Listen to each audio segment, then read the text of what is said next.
Hi beloveds, how are you doing? So let's talk about the first steps to getting clarity on what your next steps may look like, right? So when we think of where are we now, you have to kind of know where you are now so you know where to go. And when I say where we are now, think about in terms of your career direction. Are you a career explorer? Or are you a career hunter? So a career explorer is someone who's still trying to figure out, what they want to do, where they want to go. Whereas a career hunter is someone who they already know where they want to do and where they want to go. They're just on the hunt for that, perfect opportunity to get there. And so they're already on the move. They're not so much analyzing and exploring, okay? So, if you are a career explorer, how do you get clarity on those next steps? So you know what the next steps after that are.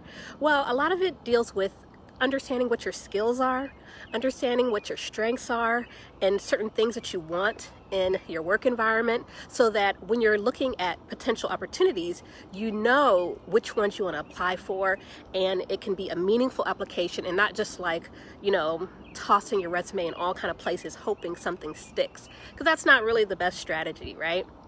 So think about your skills.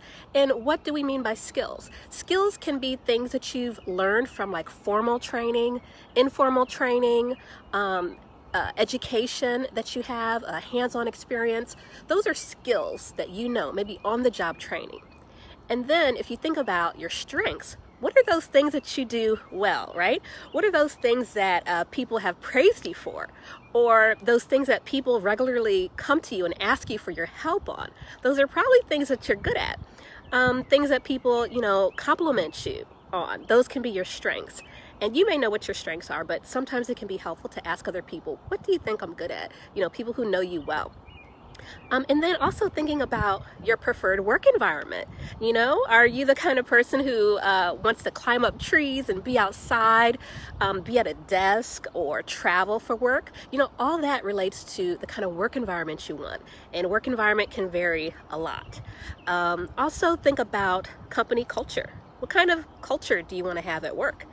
You may reflect hard on this and then decide, I don't want any work culture. I don't want any work culture except my own. And maybe you just want to start your own business. And that is good to know. You want to know if that's how you want to be, if you want to be really independent and create your own work culture. You may want to think about, not just your skills and your strengths, but what you actually enjoy. Because you know what? You may really like some things that you may not be good at. And that's okay. Should that maybe be a hobby instead of your day job or night job or weekend job or side gig? These are things to think about. I really enjoy artwork. I like to paint with oil pastels. Am I good at it? I don't know, but you know what? I enjoy it, so I don't care because it brings me joy, so I don't care. I've shown my work at different events and stuff like that, and I've sold some things to my parents.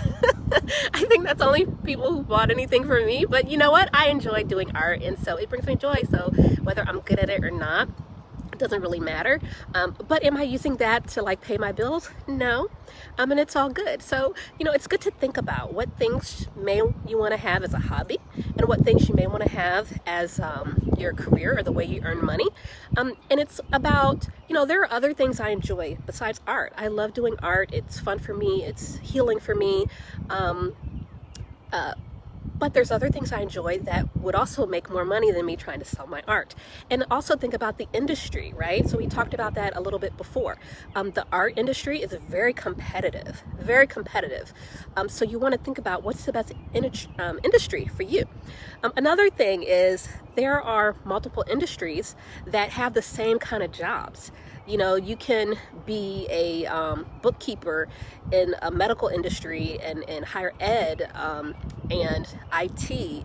But different industries pay differently and have different compensation and benefits. And some industries are hiring more than others. So it's important to think about what industry you may want to consider, and also in your location. So in some states and parts of the country or wherever you are, certain industries may be kind of bumping more than others. So these are things to think about. So in short, Think about your skills, your strengths, what you enjoy, your work environment, and all those kind of things. And think about that first, because it's really good to have that clarity first and then go and be that career hunter. But we all start out as a career explorer, so know where you are. One mistake I will say is some people think that they are a career hunter when really they're not. They're still exploring, or they should still be exploring. So make sure you don't jump the gun. Make sure you really do that exploration first. Another thing that I see, so I will just name it, when I work with folks is when they're looking for a new job, they say, oh, well, I'm leaving a job doing X, and so I'm going to find another job doing X. And then they just keep repeating the same thing and end up unhappy because they never really liked the X job anyway, that kind of career field.